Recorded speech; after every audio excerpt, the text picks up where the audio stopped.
Well, you want to know why your schools suck? Your schools suck because the people that own the property in the hood, their children don't go to those schools. So they're diverting the property taxes to other places. It all starts with credit score. How to beat the trap. Peace, family. It's Jay Morrison, and welcome back to another episode of How to Beat the Trap. And I got an amazing guest right now. This is gonna be the money talk. This is bag talk in the trap. I got my brother right here sitting next to me, King Haziq Ali, founder and CMO of Novae Money. And that's all we talk about, man, is money, black wealth, and legacy. Facts. King Understatement. Haziq, welcome to the trap, brother. Man, it's good to be here, bro, and I never thought I'd say that. Right, a pleasure to be in the trap. That's right.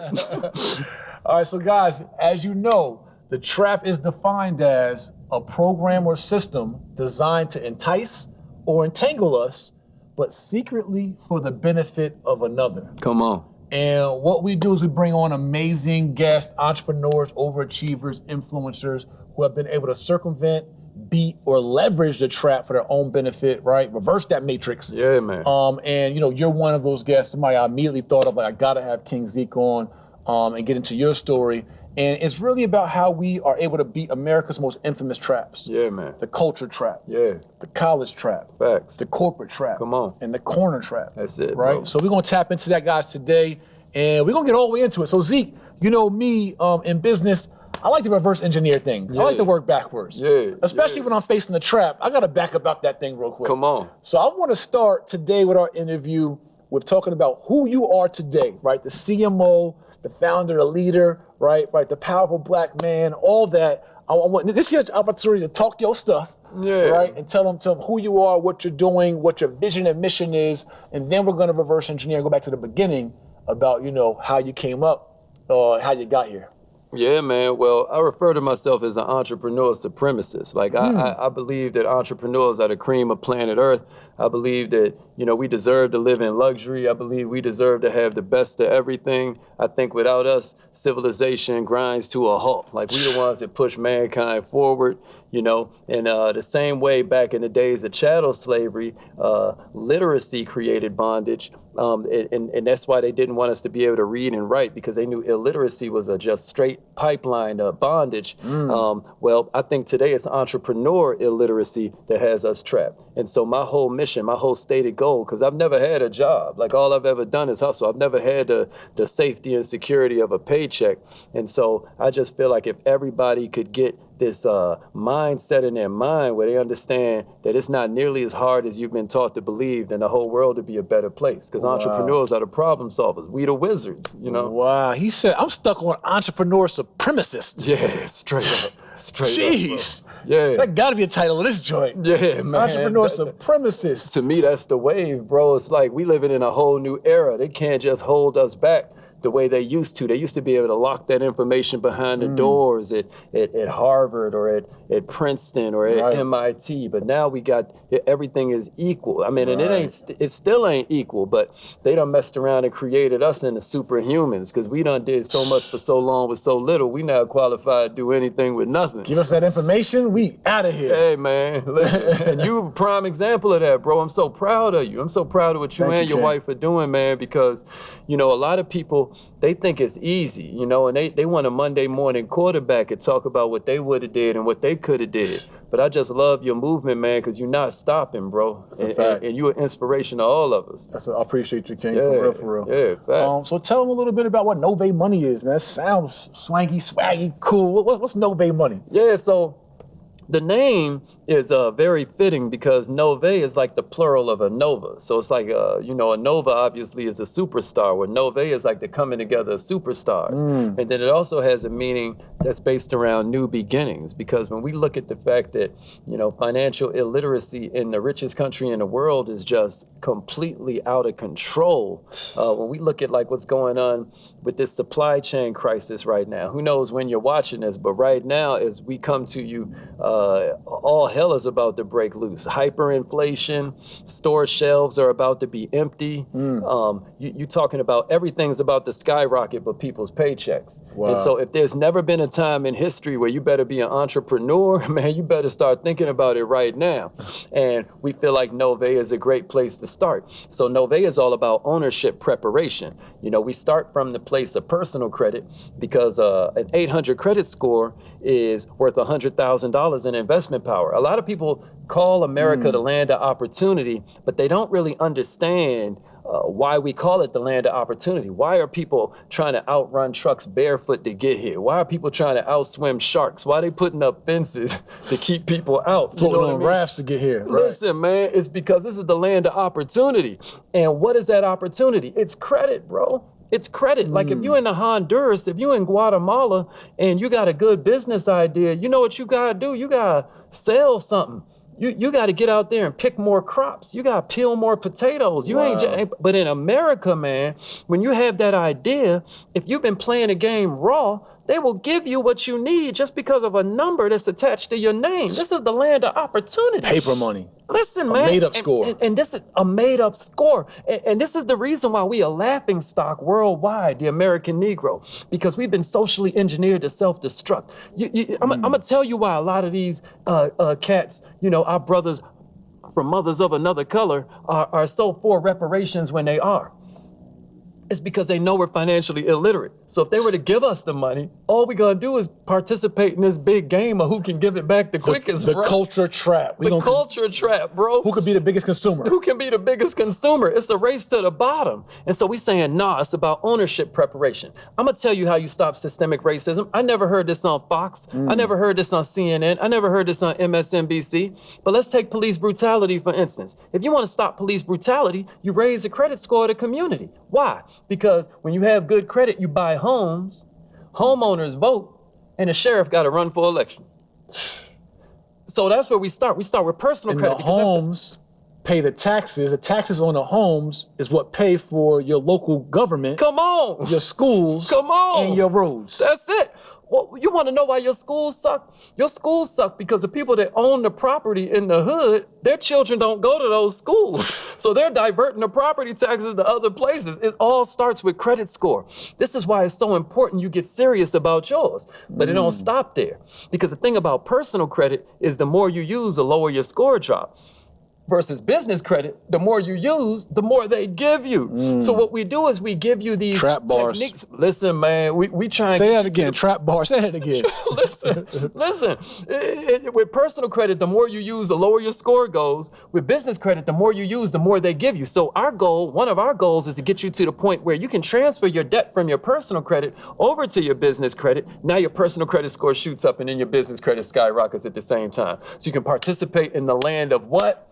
Opportunity, man. This is the land of opportunity, but we ain't done. So next we take you to the business and funding, the business funding and lending, where right now we got this supply chain crisis going on. I can't talk about it enough because I don't think people are talking about it at all. But like, bro, and I know King Jay knows this. I don't know if y'all know this, but you know, a container load that you know, a 40-foot container load like you see when you're watching movies like Transporter or whatever, right? Yo, it used to cost $4,500 to get one of those from China to America. Right now, them things, to get it from here, to get it from there to here is right around $33,000. Wow. What kind of business can absorb a cost of goods increase like that? So everybody's about to need money. And so it's a good time to be with Novae Money and be in the funding and lending game. It's the easiest time to sell money. But we still ain't done. Then there's the consumer financing piece. So far we talked about the personal credit. We talked about the business credit. We talked about the funding and lending. And then there's the consumer financing. So give us let's slow the funding and lending down. Yeah, man. Because I'm all about that TBM, the bank's money, that OPM, all the people's money. Talk about that funding and lending real quick. Break that down for us. What's the opportunity here? The whole opportunity with funding and lending is that there are so many banking products that are designed to give you access to capital, right? And the reason why you want to work on your personal credit and work on your business credit is, I remember Too Short had this line in one of his raps. He was like, money, you better buy you something, you know what I mean?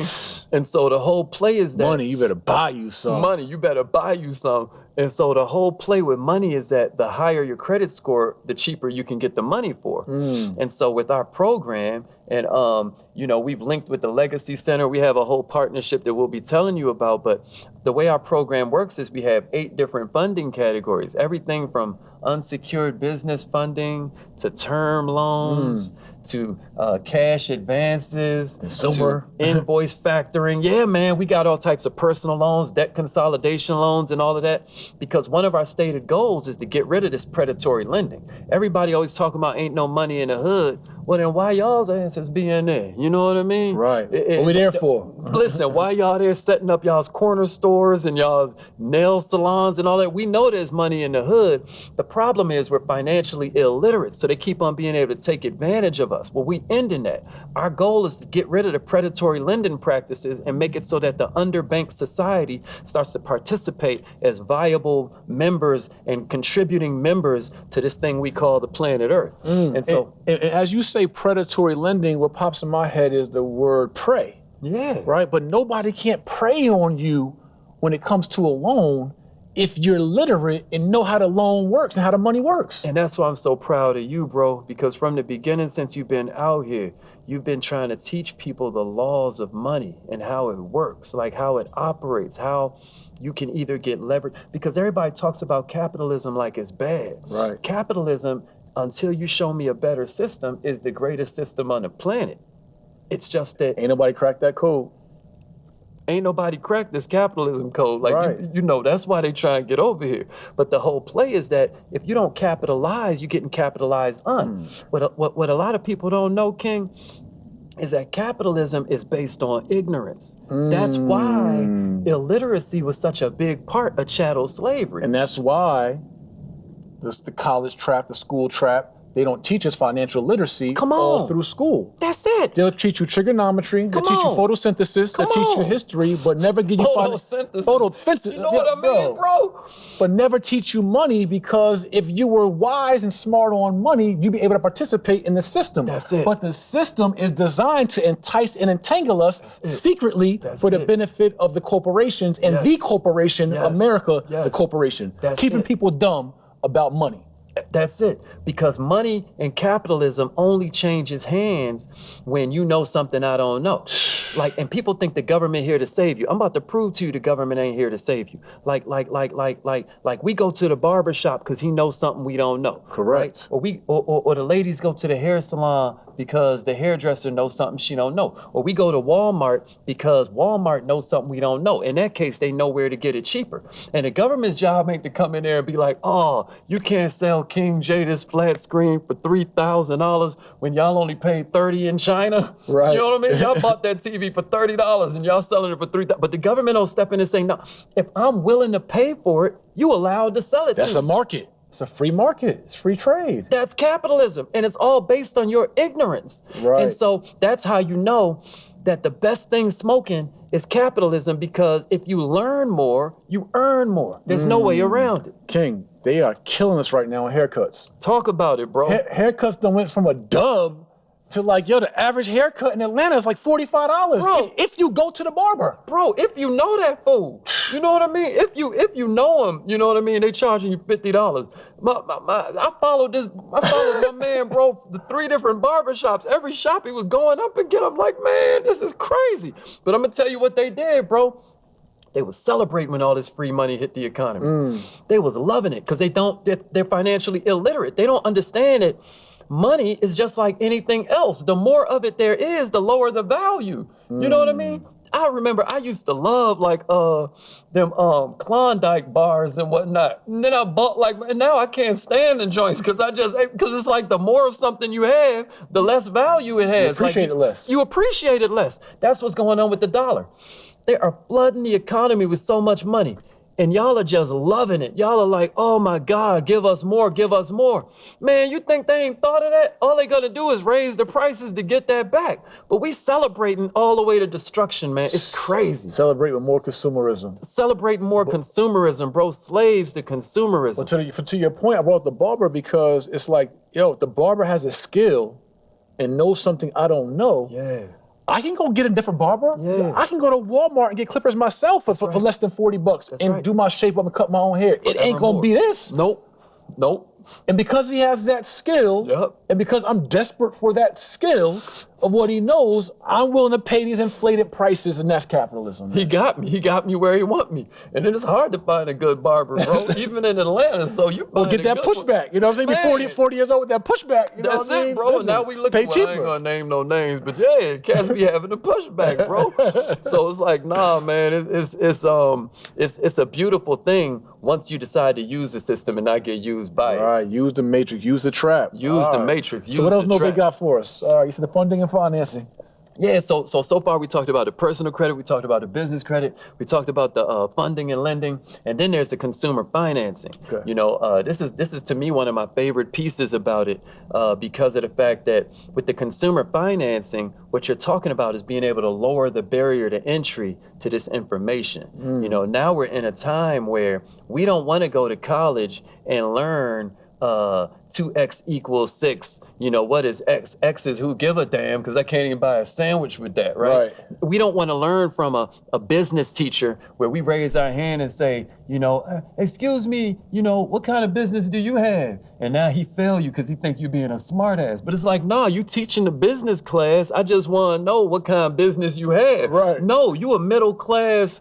You know what I mean? You live in paycheck to paycheck, and we don't want to do that anymore. What we now want to do is learn from people like King Jay, who have been there, done that, and gotten a t-shirt. Like, they have the stripes, they have the credentials. But listen, King Jay cost, as he should cost, because he put the blood, sweat, and tears in it to learn this particular craft. He becomes a human shortcut. And so what are we faced with now? Now we're faced with a situation where if I have a skill set to teach, I'm forced to either try and count your pockets and lower my numbers, trying to devalue my expertise, or now you're going to comparison shop. You're going to shop around, right? You don't have to do that anymore because we have consumer financing. Peace, family. King Haziq is so phenomenal, so powerful. I am proud that the Legacy Center is now partnering with Novae Money to offer all kinds of credit repair, business funding, and consumer financing for instructors, educators, and coaches. That's right. Now you don't have to discount your prices to get your full value as a business, but also can make it affordable for your constituents to afford your programs. So you can finance and fund any kind of courses from $500 to $30,000. Well, tap into this consumer financing, business funding, credit repair, and all the financial services under Novae through the Legacy Center by going to legacycenter.com/money. I'll see you there. Peace. We look at brothers like King Jay as the new Harvard. We look at you as the new Howard, you know, and that makes us the new Fannie Mae, you know what I mean? Because our whole play is to make it so that with this consumer financing, AKA buy now, pay later, you know, when I was a little kid, they called it layaway, you know what I mean? But instead of you having to lay that thing away, with consumer financing, if you're a coach, and it don't even stop with coaching, if you're a dentist, a cosmetic surgeon, you could be a nutritionist, you could be somebody who does hair replacement, you could be somebody who does tummy tucks. It could be anything, right? Any product between $500 and then tens of thousands of dollars. We make it so that you, the business owner, get your full money in 48 hours, even though the client doesn't make a payment for 30 days. Wow. So what does this do? This means that instead of you having to come up with that $1,000 for that course, you're paying $20 a month. Wow. So it lowers that barrier to entry so we can get this information out to our people, and then that rising tide starts to lift every boat in the bay. So someone sees my value as a business coach, business expert, capital raising expert, and says, yo, I want King Jay. Yeah. I don't got to dummy down my time and value because I'm not. No. But if I have a ticket on, I have a ticket on my expertise and my coaching that I can teach you more than you can learn in any business school. Come on. I can get full value, but that person now can finance their coaching with me, and they can learn how to raise millions of capital from me. Come on. But pay minimal, no payment for 30 days, and pay minimal monthly after that. And then what makes it so dope to work with brothers like you is because when you're rocking with King Jay, you're gonna learn how to make money. So even though our terms go out, you know, as far as 84 months, which is like 7 years, learning from a king like this, you're going to make that money back in 6 months. You're going to make that money back in a year. If you go real slow, you're going to make that back in 18 months. Pay off the whole loan, but the knowledge is yours forever. That's the true wealth, man. Capital is portable. Capital comes from a word capitas, which means portable. The Jewish people teach their children that the real wealth is not the material goods. It's the information where you can blow it all and then get it back. Because you know what you know. Yeah. And we in capitalism where you learn more, you have to earn more. It's a law of nature. Gotcha. So Novae Money, I love that name. Novae Money is offering us the foundation of getting money, access to money, business credit, personal credit, financing, funding, being able to tap into mentors and experts. I got some mentors that I want to tap into. Yeah. But I personally don't want to drop the bag that they asking for because we don't like to part with our money. But the reality is that information is certainly worth it because it's going to be worth my investment. I'm mature enough to make that investment. But if I cannot make it for 30 days, get the game, and then bust my move, and then pay that off, or pay it off same as cash for the first 6 months or 12 months with no interest, that's it. That's no-brainer. And that's leverage. That's leverage because you don't always want to take the money out of your crypto or out of your ETF or wherever your money is working for you and drop that whole bag on the equity out of your home, That equity out your home and drop that whole bag on somebody else. That's understandable. But now you don't have to. And you don't want to miss that opportunity because that's the opportunity cost of the information. That's exactly right. And that's a great point that being cheap will cost you. Being cheap, woo, man, bars. Trap bars. So that's another thing we have to do with our consciousness. We can't be out here keep on complaining about paying somebody's price and then think we're gonna be an entrepreneur. Because if you are putting that energy out there and your vibe attracts your tribe, like Einstein said that everything is energy. That's all there is to it. If you match the frequency of what you want to manifest, it has to appear in your life. This dude won a Nobel Prize in his mid-20s because he understood that everything is energy. E equals MC squared. That's all that is in layman's terms. Everything is energy. Everything is energy. So you can't be putting out that energy of fear where you're scared to pay this man's price because guess what kind of energy is going to come to you when it's time for you to charge for something? Customers are going to have that same fear paying your price. Come on, because you're attracting that with your vibration. If I hit a tuning fork, scarcity. If I hit a tuning fork in this room and there's a piano in that room, the only wire that's going to vibrate is the one that's on this tune. If this tuning fork is on C flat and I hit that joint, the only wire that's going to vibrate is C flat. Everything is to the rest of those wires. This thing might as well not exist. That's what you're doing to your clientele. Your vibe, AKA vibration, because I know all the kids be like vibe. It's short for vibration. You know what I mean? It's a vibe. So when you put that currency vibe out, is energy. Currency is current. You know what I mean? When they listen, man, you know the science. You know what I mean? But the whole vibe is that you got to put out what you want to receive. That same hole you give through is the same hole that you receiving through. So if you stingy, the world gonna be stingy with you. Man, so bro, you crazy passionate. Know your stuff. Again, CMO, founder of Novae Money, man, and an economic activist, and entrepreneurial supremacist. Word up. In real life. Yeah, they're my favorite people on the planet. Right here in the Black House. That's it, baby. Wearing all black. That's it. He got the memo. He in a trap. He got the memo. You know what I'm saying? I understood the assignment. You know what I mean? He understood the assignment. Yeah. All right. So, are there any other things that you're working on you want to focus on now, or do you want us to reverse back to how you got here? Oh, listen, man, the next level of it is the trusts. Okay. You know what I mean? Like, again, y'all working with King J. Another thing that you're going to be able to purchase is these trusts. This Corporate Transparency Act is coming down the pipeline. Talk that talk. Like, you know what I mean? Like, it's coming for you. And, you know, they just hired 85,000 more IRS agents. You got cats on TikTok. You know what that is? The biggest gang is the government. You know what I mean? Listen, they invested to hire 85,000 new IRS agents. How you thinking they're making an ROI on that investment?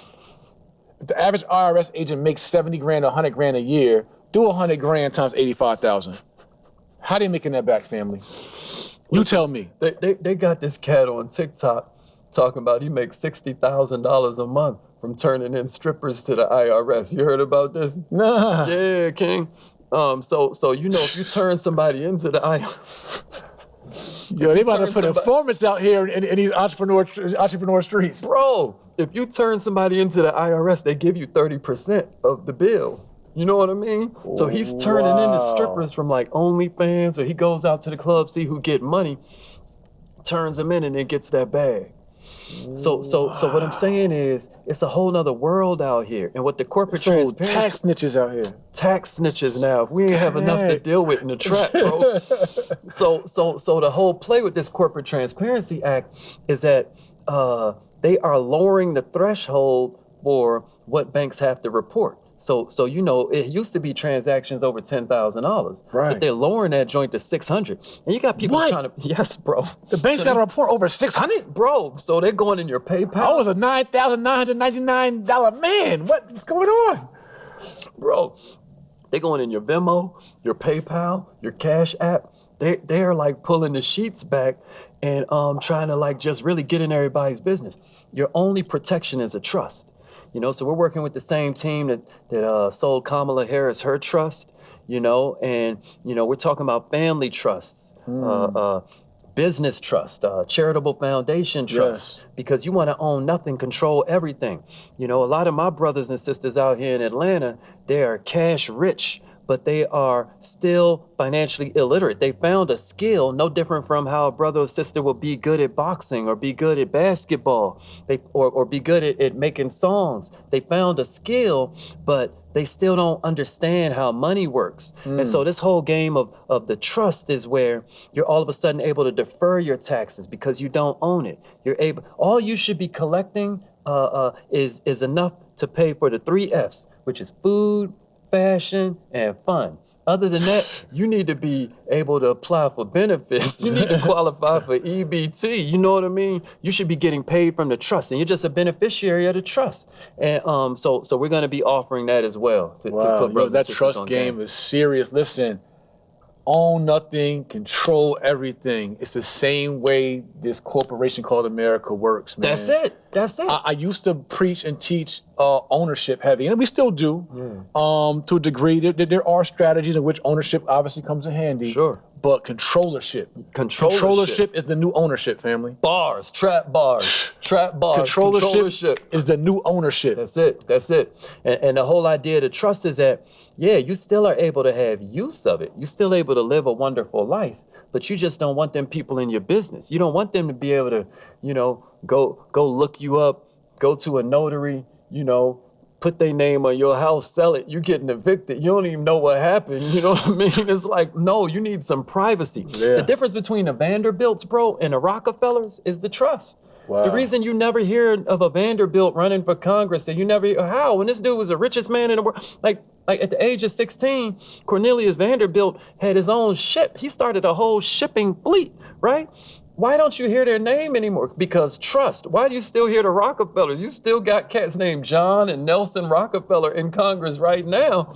And it's because their children are trust fund babies. And that's what we got to start doing in our community. We got to create more trust fund babies, and we have to start learning financial literacy on a different level. If you're middle class and above, you need to be looking into the world of the trust. Even if you don't want to go with me and King Jay, you better go there for your family.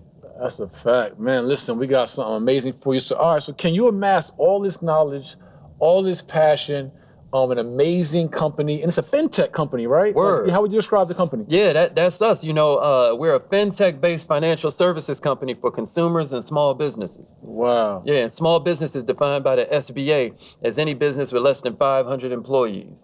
So that's where I think we've been getting a lot of press in Black enterprise and places like this because of the fact that we're Black owned, obviously. But our real unique value proposition is that there's never been an amalgamation of this particular group of products and services that can take somebody to financial freedom so easily. Wow, he said amalgamation. I don't even know what that. I can't spell it. I only got the definition for it. Whatever. My man, smart. So King, tell us the journey, man. Where did Haziq Ali grow up? How did you grow up? What was the upbringing like for you, man? Yeah, man. So I grew up in D.C., like back when D.C. was a murder cap. Not that was something to be proud of, but cats was proud of it. Yeah, it was, we was on City Under Siege. They started a whole TV show because it was just open air drug markets everywhere. And they actually put me on 60 Minutes before I was a teenager because my business was making more than a lot of cats' parents. Wow. But didn't nobody tell me what to do with it. You know, so I was just out there getting it how, you know, What was your business could. then? We were selling T-shirts, buttons and whatnot. I had created a syndicate of a bunch of youngins my age, and we was just running around on the mall. Like one of our buttons was this joint called "Racism is an Illness, Are You Sick?" And then they just couldn't turn down little kids and whatnot. So we was running the scoreboard up. And you know, you fast forward to college. I ended up getting kicked out of college because my scholarship covered everything. Let's back up a second. I want to back up a second. When you were coming up, working your way into entrepreneurship, what made you, so in your upbringing at home, were your parents entrepreneurs? Yeah, my pops was an entrepreneur. You know what I mean? He ran this bookstore called Pyramid Books. Cool. Books by and about people of African descent. He was an editor of the Hilltop. He was a hella smart dude. Like he graduated high school at probably like 15 or something like that. And then, you know, he went on to college and stuff, had me when he was about 20. And then first he had this company called Lidco, which was Liberation Information Distributing Company. And he was just all about spreading knowledge of self to our people. There's this quote that says, "A people without knowledge of their history is like a tree without roots." Correct. You know, and I think that's Marcus Garvey. Yeah, I think that's Garvey too, who's my man. You know, Yes. I'm a Garvey dude. Like, you know, Yes, I me love too. Malcolm. Garveyite, Bro, I'm a Garveyite, bro. Like, I can't wait. I was just thinking about this when I was out there sitting in the lobby of this. If y'all ain't come to the Black House yet, when you come to Atlanta, this need to be on your stop of like landmarks, man. I'm just so proud of y'all, bro. Thank you, But I Ken. was sitting out there in the lobby when we were waiting to record, and the queen had brought me the water and everything, and we just started talking about the fact that like, yo, when they gonna do a movie? Because they gonna do a movie about you one day, bro. I could see it. And I was like, yo, when they gonna do this movie about Garvey? So if y'all out there listening and that's your particular skill, man, get that cracking. Because I remember there was a time I had said that about Harriet Tubman, and now we got that thing. Right. But man, they don't Garvey want us- movie gonna be, they don't want that one. They don't want that one, bro. Right, but we do. We do. Create, don't wait, my wife said. Come on, man, creativity next to godliness. So somebody hear us right now. But you know, people without knowledge of their history is like a tree without roots. And so my pops was just about getting these magazines from the diaspora out there, distribute them everywhere from like 7-Eleven back in DC. We had Giant and Safeway. That was our Publix, that was our Walmart. And he would get the magazines all out there, but he wanted to touch the people more. So then when my little brother died, he took some of that life insurance money and then he started Pyramid Books. Wow. And there was one right on Harvard, Georgia and Harvard, you know, down the street from Howard University, where there was this big yellow building. Anybody from DC would know this big yellow building with this Sphinx head on the face of it. It was like a landmark in DC and whatnot. And but with that said, my pops was always more for the mission than the commission. He was never really about the money. He wasn't really on that play. Kind of like Garvey, man, you know, like where Garvey, you know, he was doing a lot of commerce, but it's not like he died a wealthy man. Right. You know. He was trying to set up a foundation for everybody. Word up. And so that's what my pops did. He didn't necessarily leave us buildings, you know. Some could, you couldn't be punished for saying he left us bills, but what else he gave us was a foundation that we could build upon. Absolutely. And so I owe everything to his example. He gave me all kinds of jewels, bro. Like, I remember one jewel that has changed my life as a leader servant was I would see him in a store and people might come up in the store and say they were looking for a certain book and he didn't have it in stock. And he would send them down the street to Howard University bookstore. He would send them, you know, uptown or wherever.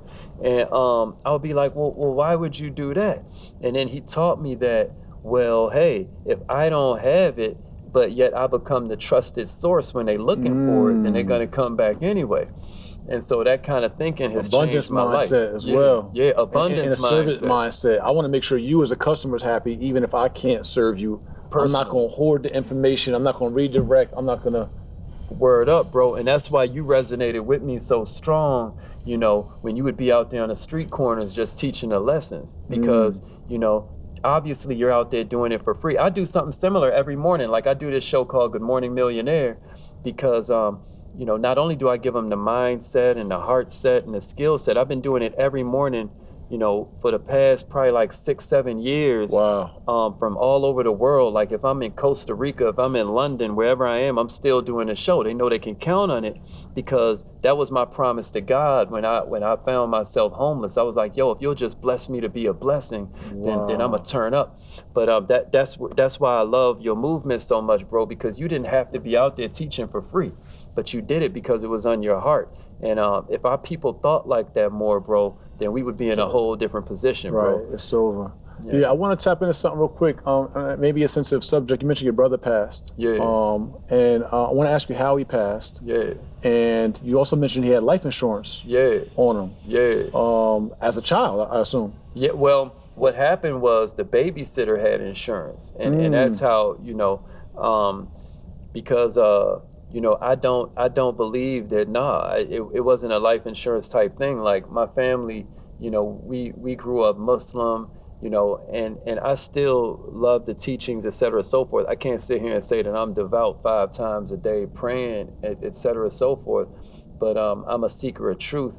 And one of the pieces of Islam is that they don't really, for some reason, and I have my theories, so I don't want to go there and be offensive to anybody who may be listening, but for some odd reason, right now we can't even get my mom to get life insurance, even as the family begins to age because of some of the doctrine. Gotcha, okay, cool. But with that said, the babysitter, so my brother, he fell down some steps at a babysitter's house and ended up dying from the concussion. Oh man, sad to hear that. Yeah, it was a wild thing in our family and whatnot. But there's opportunity and adversity. So my pops took that money right there and opened up the first bookstore. Gotcha. And untold tens of thousands, hundreds of thousands had benefited. Like my mentor is, a giant of a man named Les Brown. And it was wild because when I met him, we had already kind of bonded, and he was referring to me as his spiritual son. But it turned out that he had known my father, that my father introduced him to Kathy Hughes, who was the owner of XM. At the time, it was a radio station in DC called WOL, but now she's the owner of XM Sirius satellite radio and all of that, obviously. But that's the kind of dude that my pops was. He just knew everybody in the community, just a plug. Yeah, man. All right, so you went through entrepreneurship as a youth, selling the pens, got on what you said, 60 Minutes, something like that, right? Hustling in DC. Did you ever get drawn to the streets with so much street activity going on in around you in DC? Well, not like a bunch of my friends, like, because my parents were like super controlling, which I didn't understand at the time. And I'm probably in therapy partly because of some of that right now, but it saved you from some few things. But it saved me, no doubt about it, bro, because out of like 10, 11 of the cats on my block, some that were friends, some weren't, everybody dead except for me and this one other cat. Wow. They either dead or doing football numbers, except for me and this one other cat. Who was like one of my best friends. So it definitely saved us. But when I ended up getting to college and whatnot, and my scholarship covered everything but my books, I ended up kind of like delving into, sort of like that illicit kind of trade and that corner trap activity. Yeah, corner trap activity, and had no excuse doing it except I was able to tell myself rational lies, because rational lies. Yeah, word up. And so one day my roommate threw a roach in the trash can, ended up burning down our house. And then so not a roach, insect roach, but a little weed joint roach. Yeah, way before, so burns down our house, and then we end up moving, and then we end up in a what they call the drug-free school zone, which is another whole kind of trap. And then I ended up serving an undercover, and that's how I ended up, in jail and getting kicked out of school and all of that. Wow. They brought me up on what was called kingpin charges at the time, and I wouldn't talk about the other cats that I was involved with. They ended up putting me in there. So let's back that up. So boom, you're in college now. Where you go to college? Florida A&M. So you're in Florida A&M. Yeah. Got a scholarship. Yeah. Academic, sports. Yeah, academic. Academic scholarship. Yeah. Everything covered but books. Yeah. You figure I got to hustle. I'm a rationalize to myself that I need to hustle a little bit to cover my books and make a way when there's probably some other ways you could have went about that. Yeah, without a doubt. All right. So you're in some corner trap activity. Yeah. End up selling to an undercover. Yeah. There's weed, there's coke. Yeah, this is weed. This is weed. You know what I mean? So you sell weed to an undercover. Yeah. How old were you then? Man, probably like maybe 19, 20. Gotcha. At that time, yeah. In a drug-free school zone. Yeah, in a drug-free school zone. And so, that was instant time. And the public defender, the public pretender was here for it. He was just like, man, it's nothing we could do, et cetera, and so forth. I was like, yo, it ain't going down. First like charge this. ever? Yeah. This is my first charge ever. And he was just throwing. As a college kid? Yeah, bro, as a college kid. I'm like, nah, this count for something. How much weed you selling? Bro, it was nothing. It was nothing. But they were watching some cats in the community, I suppose, and they just thought that I was with them and whatnot. And then I guess they'd been kind of watching us for a while. And so they thought that I was somebody, like my roommate was off somewhere, so I was the only one there. So it was all on me, even though it wasn't all on me. Right. So, I'm in there, the public pretender is— Were you able to bail out? No, I had to sit in that joint. They didn't even give me no bail. They just literally, like, I had to sit in there until my court date. And then it ended up being like, 33 days. I'll always remember that number. It was 33. And I know to some cats that ain't nothing, because they like, I could do that standing on my head. Yeah, bro. I don't want to do that standing on my head. Bro, I don't want to do that at all. Bro, yeah, bro. It's just like, nah. I refuse to normalize that. Like, it ain't cool to me. I don't glamorize it. I really just started sharing this part of my story, because we've been working so heavy with reentry programs and helping them brothers see that there's other kinds of ways to make money besides working at Waffle House, which maybe is the #1 employer at cats is coming home. Wow, I didn't know that. Yeah, man. And that's like slavery. Everybody, side note, everybody thinks slavery over because they think slaves work for free. Yes, bro. It's rebranded. It's rebranded. Slaves never work for free. Slaves work for just enough, man.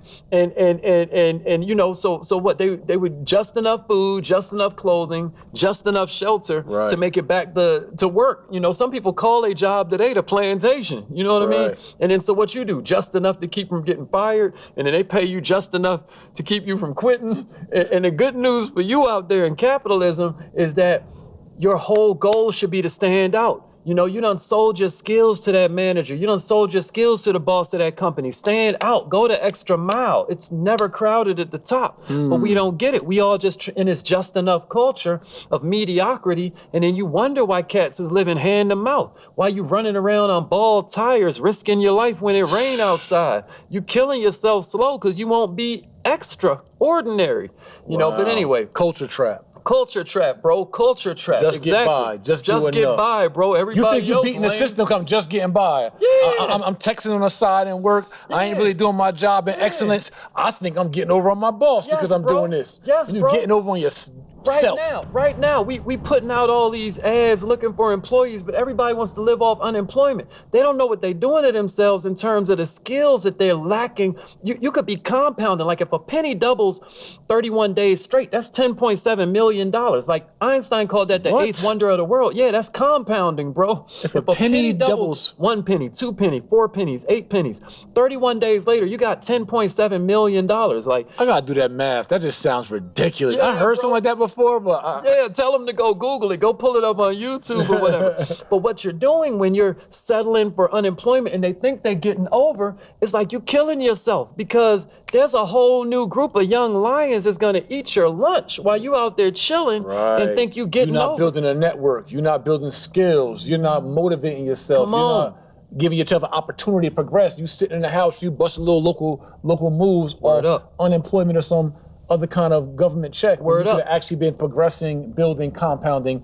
your value, compounding your life, compounding your talent, compounding your potential. That's it. All that, especially coming from the hood, I'm from the hood, is the culture trap. That's the culture trap. I know people that they sole goal is to get on some kind of Section 8 or some kind of unemployment and rock that joint and keep it for as long as they can. And think they're getting over on somebody. And I get it. It's what Frances Cress Welsing, may she rest in power, would call post-traumatic slavery syndrome, where it's like, you know, the field nigga, man, that's how you do it. It's like you break the hose, because then master gonna come out. Now we got a day off because ain't no equipment to work the field with. Right. You know what I mean?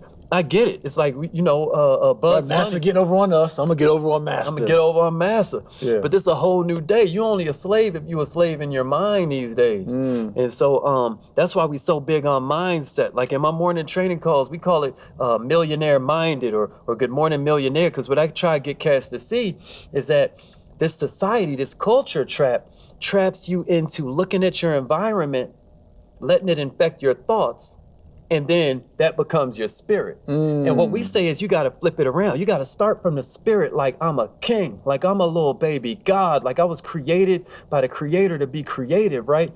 That got to be the spirit. And then all of a sudden let that infect my thoughts. And then I'm gonna see different things in my environment. Because you don't see with your eyes, you see with your mind. You know what I mean? Like that's why me and you could walk past the same abandoned building and I look at it like it's trash and you look at it like it's treasure. You know what I mean? Because you don't see with your eyes, you see with your mind. Right. And that's why it's so important to do personal development, because personal development is short for personality development, and personality creates your personal reality, you know? Bars. A Peace Family real estate pioneer, Jay Morrison, coming to you live from the Black House.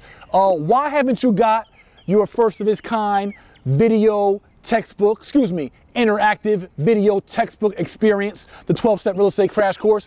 This book will make you a real estate power player in real life with over 6.5 hours of video lessons with 290 pages of real workbook experiences, tests, quizzes, assessments that give you the skill set, mindset, and formulas needed to dominate in real estate and be a power player in any part of the industry in real life. Homeowner, realtor, wholesaler, landlord, flipper, developer, don't matter. You need this book. Your family needs this book. Go tap in, click the link right now for your interactive, first of its kind video textbook experience in real life. Tap in.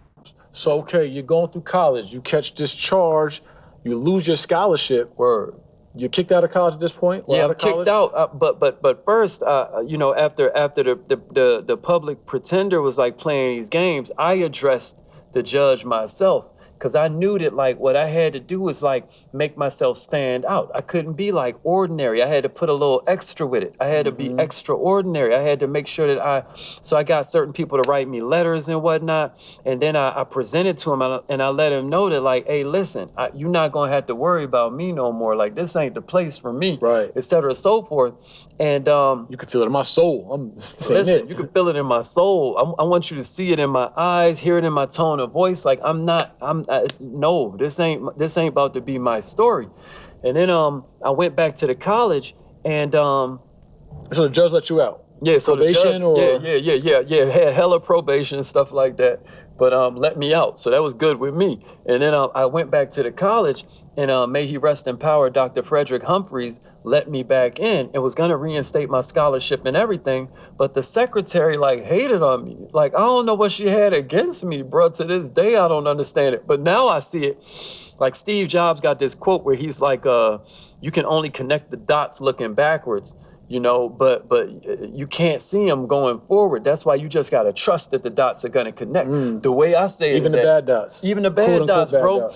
The way I always say it is, for the man with goals, everything helps. For the man without goals, nothing helps. You know what I mean? Trap bars.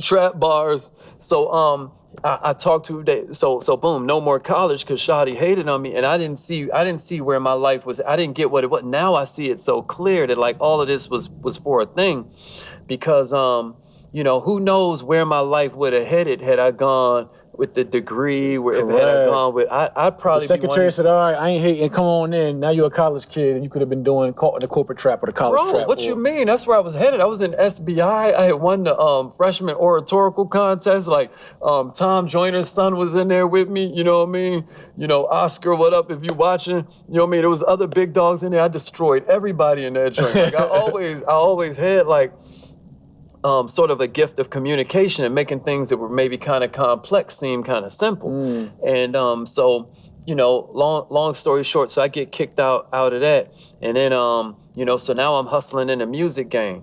You know, like I have a Pandora station, or I got like songs in certain movies and stuff like that, but I could never understand.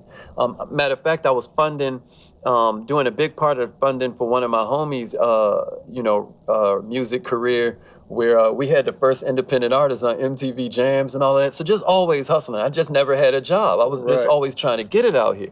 And, but, you know, my therapist helped me see that, because I had a lot of resentment about my music career days, because I was like, yo, I feel like this person should have did more, or this should have went a little bit different, or yo, where's the reciprocity with this situation? It would be a weight on me until my therapist broke down that a lot of times when we look back at our regrets, we romanticize stuff that it wouldn't have necessarily gone like that, bro. Like I was looking at the record deal like that's the finish line. There ain't no finish line. There's a pretty big gap between getting a record deal and being Drake. Right, being successful. Yeah, bro. There's only 100 Billboard slots. You got a better chance of being an NBA player, and that's astronomical. You got a better chance of being in the NFL or something.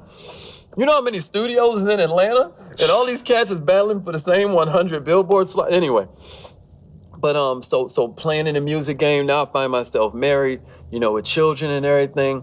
And, you know, I love being a father. I love being a husband. Like, now, what year was that? This is like, probably like maybe 98, 99 or 2000, something like that. I got married mad young and stuff, but I loved the girl, and then she got pregnant and stuff. And, you know, it was just one of them things like, you know, all right, well, we about to do this then.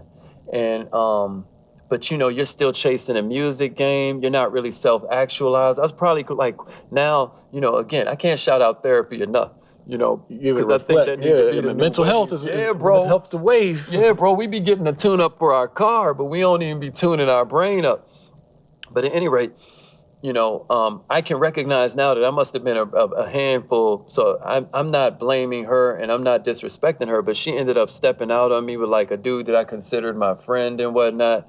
And then you know, right after that, because it was just this perfect storm of events how I ended up homeless. Like after that right there, my pops passed away just as we were starting to kind of rekindle our relationship.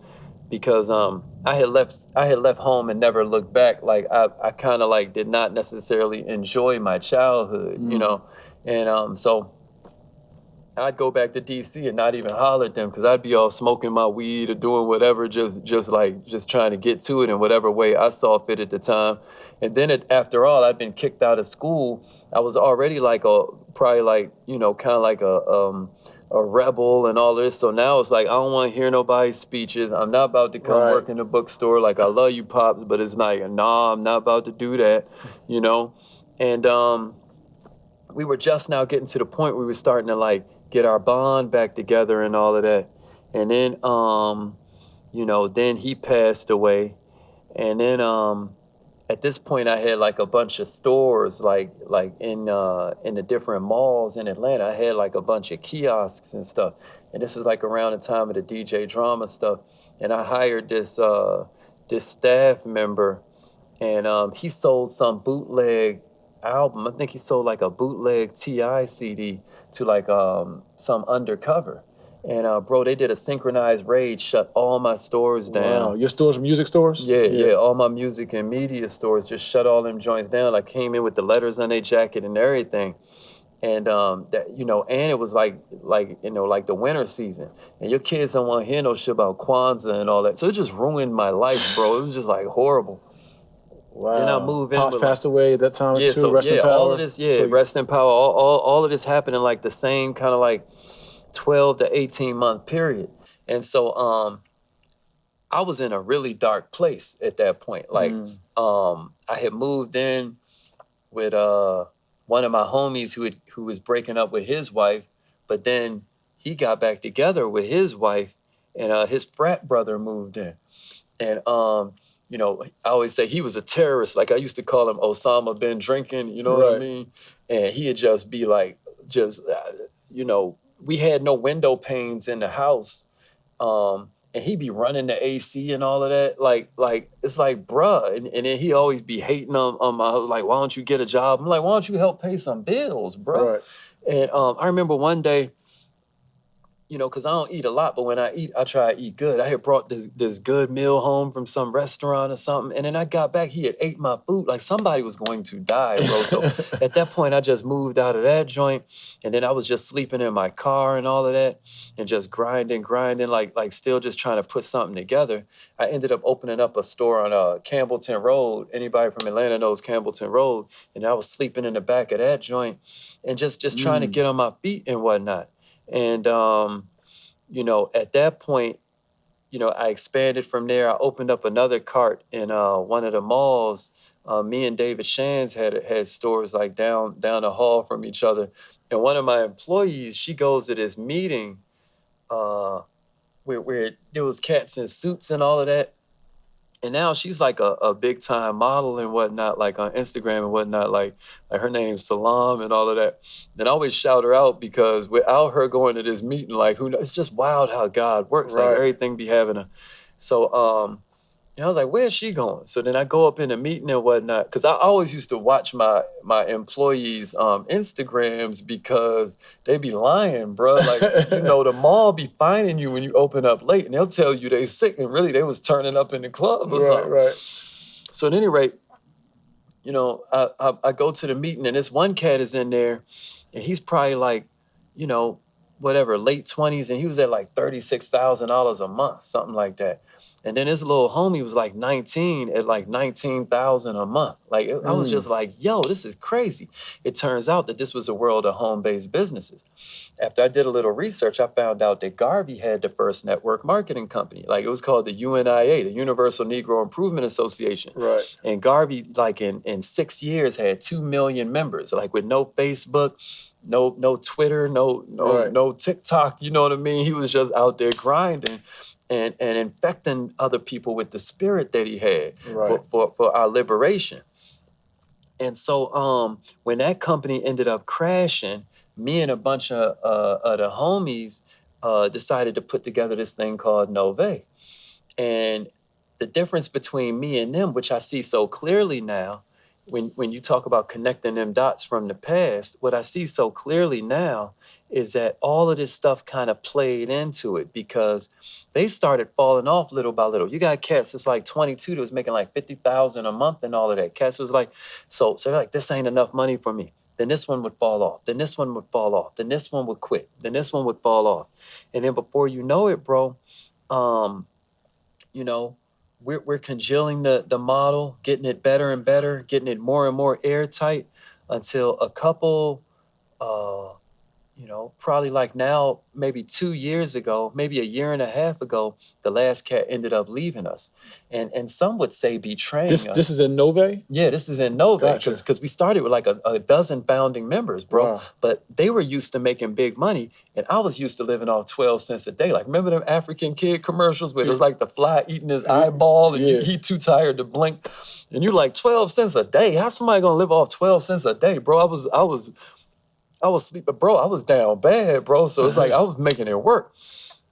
How do you stay motivated in that time to still keep pursuing entrepreneurship and opening these businesses and shooting your shot? Like, bro, I think it was just through the talent. Bro, I think it was just willful pride, bro. I think that, like, you know, my therapist said that you got to kind of like even the parts of yourself that you want to change because there's always a good part and a bad part of these different qualities. Like a lot of times the worst thing about somebody is also the best thing about somebody. You know what I'm saying? So, don't get me wrong, bro. There was some dark periods. Like I said, the dude that my ex-wife had stepped out on me with was a friend, bro. Bro, it sounds crazy to this version of myself, but bro, I was gonna redistribute the pain, bro. I had a little small plan to like take this dude out and myself. Like it was going to go because I felt like I ain't have nothing, bro. I felt like so my kids weren't gonna respect me. Yeah, like dark place, bro. Yeah. When I met Mr. Brown, I was able to share with him, and I got emotional when I did it. And I think that's one of the things that even connected us, bro, because he had this book called "It Ain't Over Till You Win" that saved my life and at least one other person's life, bro. Wow. Because it was gonna go down, bro. Like I'm glad you caught that book. We need you out here, bro. Listen, it was going to go down. So I say that to say that, like, personal development, man, because I'd always felt that I was. People that always said, like, I'm sure you heard the same thing, like, oh man, you got so much potential, you so smart, but there's a difference between being smart and being coachable, right? And it turns out it's a multiplication problem. You can be a 10 unwilling to learn, AKA smart, but if you only a 2 unwilling to change, 10 times 2 is only 20. It's an index. It's like a multiplication problem. It's like, yo, you're supposed to be learning this new language, you know what I mean? But it's time to study, same time the football game on. You're like, no, I'm gonna watch the football game. Well, you're not coachable. You're still gonna be stuck in the same place. So, bro, at that rock bottom is where I decided it was time for me to get coachable, bro. When I read Mr. Brown's book, that's when Les Brown you're talking about. Yeah, Les Brown. Mm-hmm. Yo, that is a giant of a man. That is a giant of a man. And he knows like how I feel about him. Like that's like my pops and whatnot. Like I've gone around the world with him, et cetera, so forth. Like he's really taken me under his wing and whatnot. And so Les Brown and his words in his book saved your life and really prevented you from potentially hurting someone else and taking your own life. Yeah, without a doubt, bro. Without a doubt. I don't even know what made me pick the book up. I think it was a title. Damn, I'm getting chills. Like, you know what I mean? Because, and it turns out that his son had said those words in some Connect 4 game they was playing, where he was like, but it ain't over till I win. And then he named the book that, and that title made me pick the book up. Because I'd always heard of Les Brown, but this book was just so amazing for me. So that's an amazing part of the journey. So you're down to like 12 founding members of Novae. People are tapping out, right? The vision. Yeah, the members themselves are tapping out, one after one.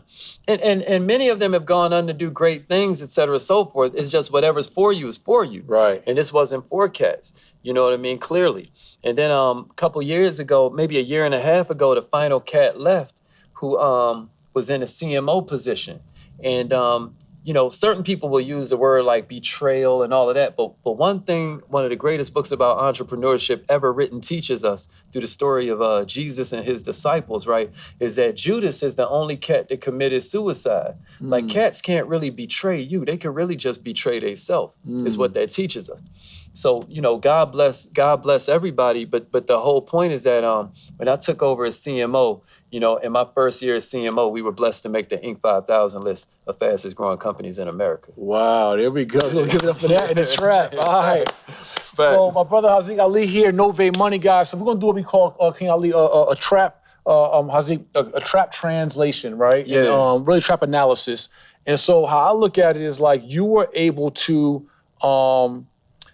by force, beat the college trap. Word. Make an intentional decision to beat the corner trap. You could have went back, right? Or you could have did some other kind of plays then, but you went through that journey. Had your own demons, own things you had to work through. Could have been pride, ego, all kind of things. Beat the culture trap within that and totally just defy the corporate trap. Yeah, right. To be this economic activist and entrepreneur supremacist. Word. So I want to congratulate you on beating those traps in real life. Being a fellow alum to the Inc. 5000 list. Okay, baby. We was up there a couple of times. You know what I'm saying? Okay. jay-morrison-academy, fastest growing companies in the country. That's right. And so now I want to put you in the trap seat, right? Our hot seat, and tell us. You already kind of gave us some, man. I didn't know much of this story. That's why I love this podcast, opportunity to get to really know people I respect, and we're doing amazing things out here. So in the trap seat, we talk about a concept called trap blown. Okay. Right. This is where you blow the trap up, right? Yeah. And in blowing that up, I'd like for you to tell us, man, what is. We're going to start on a downside, and we'll go to upside. Downside, what is one, I know you mentioned regrets, and now how you can use regrets, obviously, and connect those dots. Word. But what is either one of them more regrettable, shameful, or things that you would pull back if you could pull them back, right? And kind of blow yourself up like, yo, if I could do that over again, I'm definitely. Man, I think that I would have fought harder to have a stronger, deeper relationship with my pops. You know, I think that I would, because there's so many questions even now that I wish I could ask him and stuff, and like wish I could chop it up with him about whether it comes to, you know, relationships like, you know, personal relationships like my lady or whatever, or when it comes to like even dealing with business or just life. Like he was just the type of dude, like he would always have answers for you. And out of anger and bitterness and resentment, I kind of just let that go to the wayside. And if there's a regret that I have, then it would probably be that. Awesome. And I say awesome because it's an opportunity for our audience to be able to learn from that, right? Man. That's the opportunity. I felt it when you said it. And that's the opportunity here, right? If you look at, if you're someone that has been betrayed, someone that's been cheated on, someone that's been massively and grossly disrespected, and you feel like you need to get vengeance or revenge, or you're in a dark place, you can pull from King Haziq's experiences to see where he's at now as founder and CMO of Novae Money, all this knowledge, all this energy, but still went through dark times in his life and was able to go through. Sees through therapy, right, mental health, tuning up his mind, sees the opportunity for you all to grow from, if it's that parent, if it's that loved one, that brother, that sister, friend, who you know and think in your spirit you should reconnect with, or you got some anger or some resentment or some pride in the way from connecting with somebody that may not always be here. They won't always be here. They won't. You want to be able to pull from these circumstances. And if you're someone that's an entrepreneur that got a vision and you are maybe homeless, you are sleeping in your car, you can see what the end result can look like. And it's also due to the amount of information he was able to obtain. That's it. That information never went anywhere despite all of his challenges, right? Fact, so I wanted to make sure you guys pull from that resource. So now talk to us about more on the positive side. All right, I'm gonna give you could pick. I'm gonna give you two options, right? So we got one part of Trap Blown. You could just talk about one of your biggest days, biggest expenditures, and when you just blew a bag. Like when you just like, you know what? I deserve this. I've been through all of that. I deserve this. I'm treating myself. You can go there if you want, or you could just go into an amazing experience, something that would just blow our minds, somebody you met, something you've done where you're just like, oh, wow, I can't even believe I'm here right now. Yo, man, I give a little bit of both. Like, because I was homeless and it felt really incredible to pay off my home. You know, to have my home with like no mortgage and you know, all I got to pay is HOA fees, because in my mind that meant that I'll never go back. That meant that like, you know, it's so funny with the market being what it is. It's like you getting text messages and cards in the mail all the time, people trying to buy it. I'm like, no, you know, not the kid. Matter of fact, you know where I could buy some more of these, you know? And then that wow moment you're talking about would definitely probably be, you know, traveling the world with Mr. Brown. Yeah, like, had to be. Yeah, because... You traveling with Les Brown, that's just, man. Bro. Everybody can't do that. And it was so surreal because here's a guy that literally saved my life. And literally, like, I wouldn't be here without him being obedient to God and putting that information out there. So in so many ways, he's just a representation of, you know, not God. only where we all can go, but like God, like God's will. That God is real and that God's will, you know what I mean? And that, you know, that's just, it was just a wild moment, you know, and then it's crazy because, you know, maybe I saved his life. Like there was this moment, I think we were in Costa Rica.